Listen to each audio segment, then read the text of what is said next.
This is ILF Radio, our weekly podcast, where we peek into the soul of Indian heritage with our esteemed guests and listen through the old seasoned walls.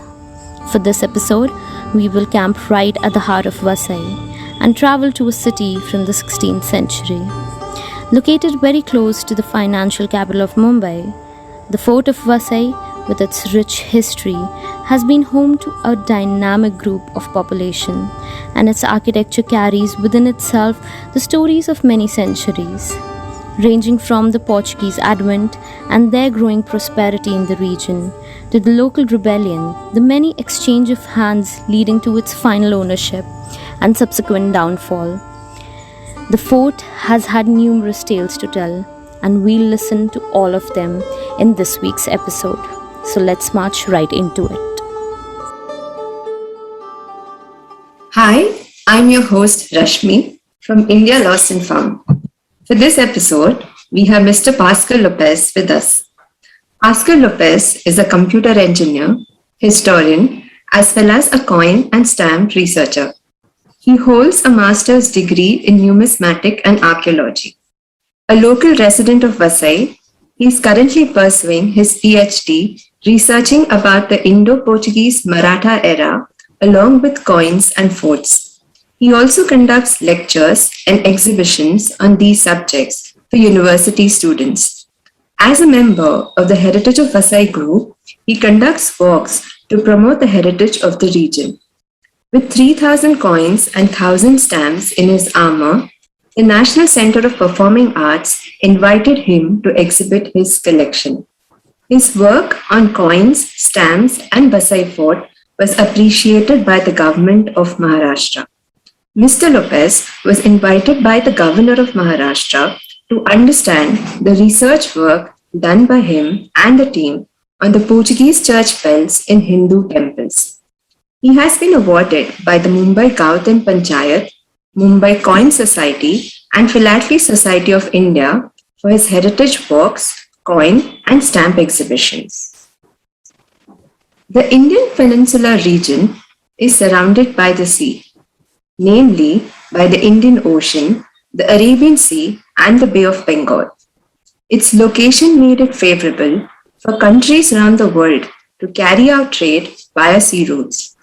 When Vasco da Gama landed on the Indian coast at Calicut in the year 1498, he became the first European to discover the sea route to India via the Cape of Good Hope. This set in motion the European colonization in India, beginning with the Portuguese setting up ports along the western coast. After fighting battles with various rulers, they laid their eyes on the northern Konkan region. They set up a trading place 60 kilometers north of Mumbai. The Portuguese named this town Bakem, the British called it Bassein, and in present day it's known as Vasai. Soon this town became the capital of the Portuguese territory, and in time the Vasai fort became a fortified city with people and amenities within the fort walls. It continued to be an important base for the Portuguese until it was lost to the Marathas in the year 1739. As a symbol of Maratha victory, the church bells were taken away and placed in temples across Maharashtra. In the early 19th century, the fort went into the hands of the British and eventually fell into neglect. Although a lot of it is in ruins, it still stands relevant in contemporary times. If you're a fan of pop music, you must have caught glimpses of the beautiful ruins of the Vasai fort in Coldplay's music video, Hymn for the Weekend. Let's find out more about this once bustling city. Mr. Lopez, welcome to ILF Radio. Thanks a lot, Rashmi. Thanks for having me on ILF Radio, and it's always great to talk about the Vasai Fort. It's a pleasure, sir. So, since you've been associated with Vasai and the fort for a really long time, what is your earliest memory of the place? I think, Rashmi, the earliest memory is from school days when we were taken for school picnics out there. I can remember having snacks in one of the monuments, having ice creams, which were like a luxury then. And that time, Rashmi, in the picnic days, they used to say this is the Vasai Fort. These are the ruins. These are stones. These are walls. There was one spiral stairs, which was very famously known as and is known as Chakri Jina. And they said this is built by Shivaji Maharaj. And a lot of haunted stories have been around about it. So that was my introduction to the Vasai Fort, earliest memory, and I still cherish those memories. So that's where I stand with the Vasai Fort when I remember it back then. Wow, that's really wonderful. And I think childhood memories are what bring the most nostalgia, for all of us. Absolutely, yes. Yeah. So, now that we know, of this Portuguese enclave, and what we understand is that the town was a significant trading center much before the Portuguese arrived. So, tell us about its history and what role did trade play in the advent of Pasai? Right, and pre-Portuguese, this almost has datings and listings back from the biblical era, where there is a mention of a place called Ophir, from where they used to take or bring gold or trade gold with. And that Ophir is nothing but Sopara and the Vasai region. Further beyond, there is a traveler, an Italian Greek traveler, who has written this document called Periplus of the Athenian Sea, where again he talks of Sulparka, which is again Sopara, so they are referring to Sopara, and mention of a port and a lot of trading activity happening there. They're also talking of the Roman coins they have used, and in exchange, the Indian coins of Nahapana that they have got back. So that's the kind of mention and trade mention right from that era. Now from there, there is a lot of hold in this area by the Shilharas and the Yadavas. Shilharas have a lot of postal activity done around this place. And then further, Bahadur Shah of Gujarat also controlled this region. And he in fact had a tax collecting center. So ships and trading happening from this place. So collecting tax for all that transportation that was happening was done by Bahadur Shah. And post that, then there is advent of Portuguese. So that's how the trading activity and movement around this place has been there in the pre-Portuguese era. Okay. It's actually really good to know because, like most of us, we think that it was only the colonial, the British, the Portuguese who came, and I think we actually are so ignorant about what is really there, and there were local rulers, and so much more history to places before the colonial rule came into being. So, moving on, we know that the fort had various structures and housed a big population within its fortification. So, how was life inside the fort for these people, and what did these structures look like in their heyday? So, the Vasai fort, which now we see has got a fortification wall around it, covers almost 110 acres of space. Okay. It also had association with the villages around, so that entire fort area and the villages around form the governance area in that times, right?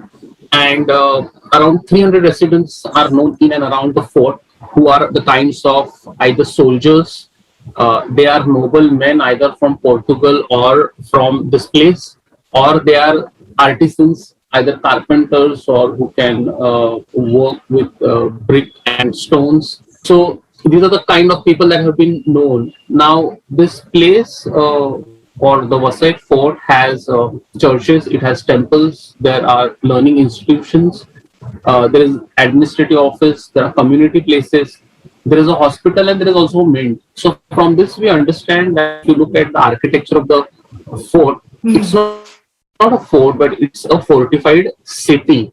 All this architecture typically is been built by the Portuguese then, and hence it has a lot of Roman or Italian style of architecture. So you'd see Corinthian pillars, you'd see Ionic pillars, you'd see the rose window, the spiral stairs which have been built by them. So all these are using some real modern architectural concepts.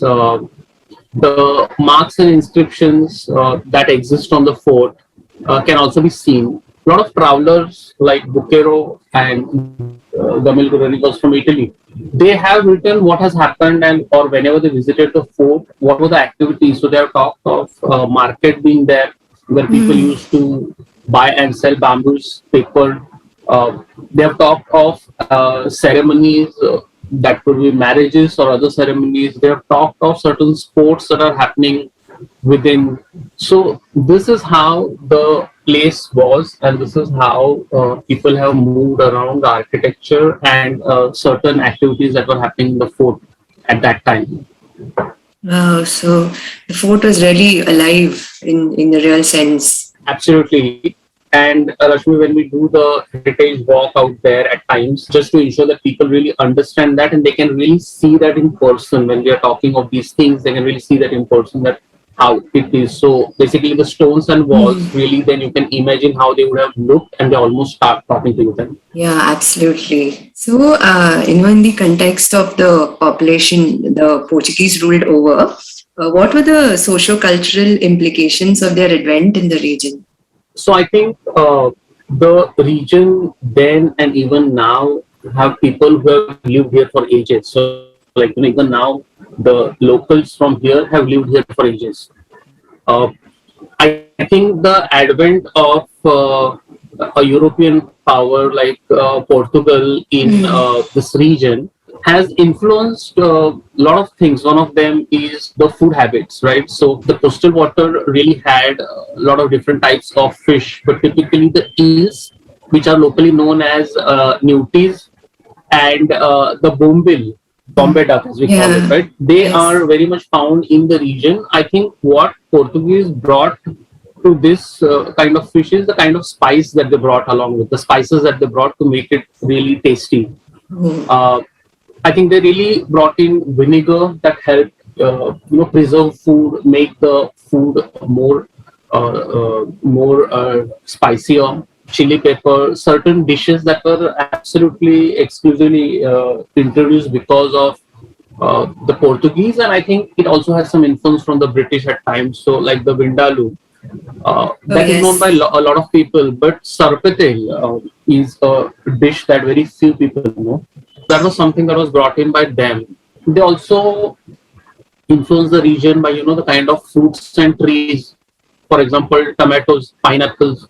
These are all that have been brought by the Portuguese in the region.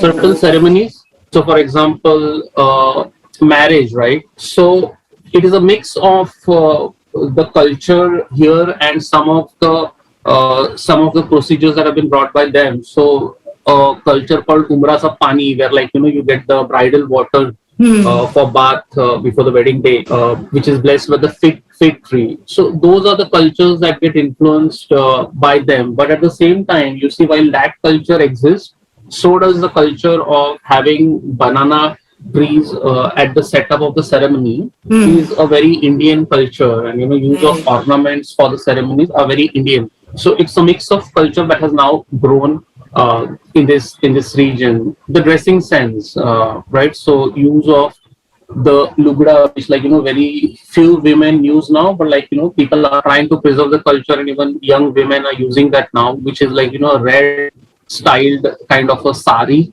wore in a different way, and black hats that men wore. So those are the things that have got influenced even the religion. While there is a presence of Saint Thomas, Saint Baltimore in this region, there is a mention of a church in Sopara in the 12th century in the book of Jonardas. But what happened with the advent of Portuguese influence is a lot of this got very well structured. So building up of the churches, having the bells to do certain rituals at a defined time. So those things have been socially influenced by their advent out there. Wow, that's really amazing. the amalgamation of cultures, no? If that's what it was or what it continues to be. Yes, agreed. Yeah. So, so the resistance from the locals against the foreign power is, of course, inevitable, and the threat of being attacked, is always looming large. So, whom did the Portuguese consider a threat to their security, and what did they do to safeguard the fort? So I think from the local perspective, they were managing the people in various ways and forms. I think the biggest threat that Portuguese felt they had were the Marathas, their advent upon them, and also the British who were in Mumbai. While they had diplomatic relations with them, but they were always under threat from them as well. So these were the two big powers from where they felt threatened. I think while they were threatened, they also had some relations with them. So, like, there was this marriage between the Portuguese princess and the British king. So that existed. The Marathas, they had relations with them in form of, like, the shipbuilding, the ship maintenance for the Marathas was done by the Portuguese. So they also had that relations existing. But while they considered the threat coming up, they really started building up the fort wall, which we see was not actually the part of the city that was getting built, but as they felt that there could be advent and threat from these powers to their existence on the west coast, they started fortifying it. The Versailles fort is fortified with, like, 10 bastions, which has really happened considering this advent could come in. They have a sea gate and a land gate. And if you look at the way the protection mechanism is set on the sea gate side, Portuguese were seafarers, right? So they had a lot of presence in the sea in form of ships, cannons, and guns, army armed with it. So they were really not worried from the seaside someone would really attack them because they were really expert in it.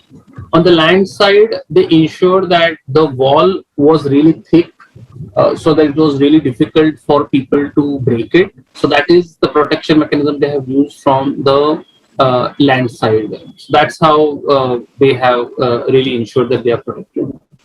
Okay. And tell us about the historic Portuguese Maratha War and how it ended. And also, were there any architectural elements assisting soldiers during the war? Yeah, so the war, Portuguese Maratha War, has lasted for almost 2 years, and when they really wanted to conquer or take over Versailles, it really meant you had to take over other parts that were protecting this place. So, like, the fort at Bandra was part of the protection area of the Versailles fort, right? So it was falling within the domain of the Versailles fort. Then there is a fort at Thana, there is a fort at Dharavi. So all these were taken by the Marathas before actually taking over the Versailles fort. Okay. The treaty or the attack that was directly done on the Versailles fort, the attack that happened has happened 3 times from different parts. But as I said, that they had built the land wall so strong that it is really difficult for that time with the technology to break it. And they were using different mechanisms. They first tried to attack, the Maratha army tried to attack from the land gate side where the wall is thickest, and that time the fort was covered on 3 sides with sea, and this land gate was the only place from where there was an access to the land. But they were not able to break it, right? So they tried to use a different approach. They tried to move around to a place where the water was less and try to see if they can break that wall, because that wall, as Portuguese felt that they are more protected from the sea, was a little less thicker. Now, that was around the bastion of Saint Sebastian, as the Portuguese called it. And this bastion also had a secret tunnel within it. Now, the Portuguese army, the Maratha army, was standing outside the Versailles fort, just beside this bastion, and the whole attempt was to break the wall and get inside. Now, had they known, I think this is my personal view, that had they known that there is a secret tunnel at the place where they are standing, they could have really broken the small door of the secret tunnel and entered in. But I think that time that information did not exist. We now know that there exists a secret tunnel, but that time that information did not exist. But that secret tunnel was also acting as a mechanism for the Portuguese sitting inside the fort, as a mechanism to speak to the spies that they had around, right? So they could enter through the secret tunnel and speak directly to the captain of the fort. So the architecture of that secret tunnel is such that there are two entries to the secret tunnel. One from the captain's house, which is on the periphery of the fort, in the Saint Sebastian's bastion, and one entry is from the other side of the fort, but only known to few people. And the entry from the captain's house is only known to the captain. So the captain is able to speak to very specific people, like the people who can provide him information from this secret tunnel. So that's how the architecture is also placed. Now when the Marathas try to really get in there, they successfully managed to break that wall near the Saint Sebastian's secret bastion, where the secret tunnel exists, and that's how they have then entered into the fort. So that's how the war has lasted for 2 years. The entry from this fort really was the point of turning and having the war getting concluded. And the architecture, which I feel as my personal view, that had they known there is a secret tunnel, they could have really found an entry from there as well. Yeah, that's quite impressive and really well thought. Yes, so, absolutely. Yeah. So, what were the events that led to the final Treaty of Bassein? Right. So, I think the Portuguese, what was the strength of the Portuguese? One was from the sea. They had a direct connect with the other Portuguese enclaves, and in fact, even with Portugal, right? Because it is exposed to the international waters. They used to get all the arms, ammunitions, rations from this place, and there was a side entry to the Vasai fort from where these arms, ammunitions, and rations was brought into the fort. So, like the land gate and the entire fort was being seized by the Maratha army, and this is the place from where they were really getting all the requirements, and hence they were able to survive the Portuguese within the fort. What the Marathas really strategically did was they captured the island of Arnala, where exists the Arnala fort, which is built by the Marathas. So so sometimes there is a confusion. The Arnala fort is built by the Marathas. The Vasai fort, the structure as it is right now, is built by the Portuguese. It was taken over by the Marathas.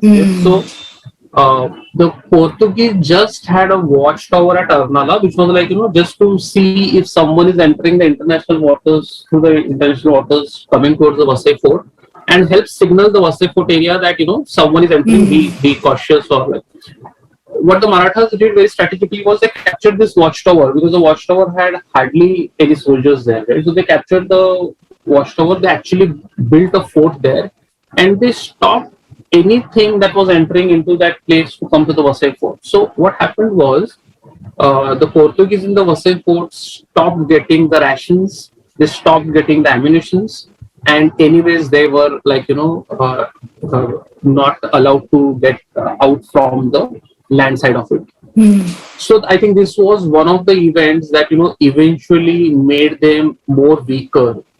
Then from the Sebastian's bastion, when the Marathas broke the wall and they started entering even from the land side of it, it became more difficult, and that's when they have signaled or shown the white flag, the Portuguese, from the highest point at the Vasai fort, which is near the land gate, and have called for a treaty. The treaty is signed within the Vasai fort in the St. Anthony's or the Franciscan Church, as they call it, in the courtyard of it. Caetan D'Souza was the Portuguese captain, and two governing members from the Maratha army really signed this treaty. It's a 13-point treaty.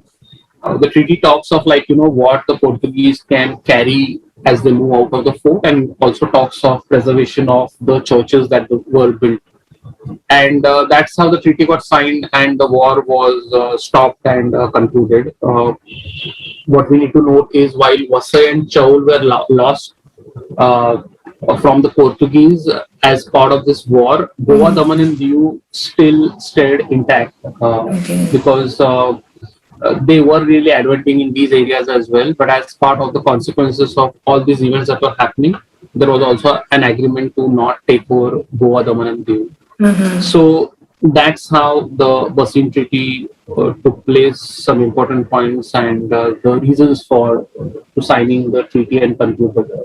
A few things that I would like to mention is that before the Portuguese, we talked of the Shilharas, the Bahadur Shah having access, but the Yadavas of Devgiri, they also controlled this region. And with Alauddin Khilji advancing over Devgiri, the region got influenced by the Sultanate kings, Alauddin Khilji and Muhammad Taghlib. They are very well known there. And the king from Devgiri who actually moved into the region of Vasai, even before Bahadur Shah controlled it, is many times known as the Bonge Raja or the Bimba Raja. When I try to look for these kings, typically there are two kings who synonym with that name. Either it is Bhimdev, Bhim Raja as they call it, or it is Bhillamadev Raja. So I think these two kings have been around the Vasai fort when the Sultanate kings took over Devgiri fort, completely made it from Devgiri to Daulatabad.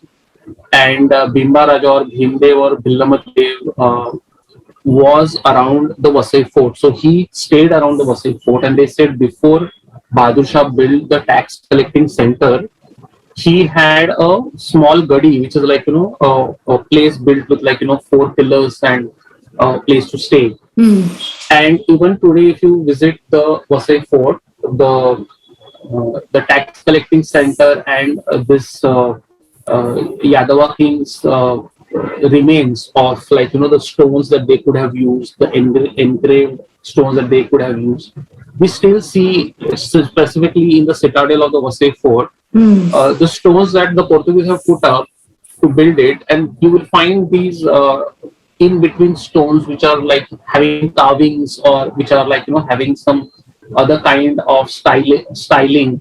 And we feel that these are the remains of the earlier existence of Bahadur Shah's tax collecting center and the gadi built by Bimba Raja or the Yadava king. So that was, I think, an important point to note in this entire context as well. Wow, that's amazing. And this brings us to the end of this episode. Thank you so much, Mr. Lopez, for taking us on a journey to a bygone era. It felt like we, really traveled and witnessed the region through the centuries. Thank you so much. Thank you very much, Rashmi, again. And I would like to tell all your viewers, if you like this narration of the Vasai fort, then sometimes do make a point and visit Vasai fort as well. It's a very interesting place to look at. Thank you very much.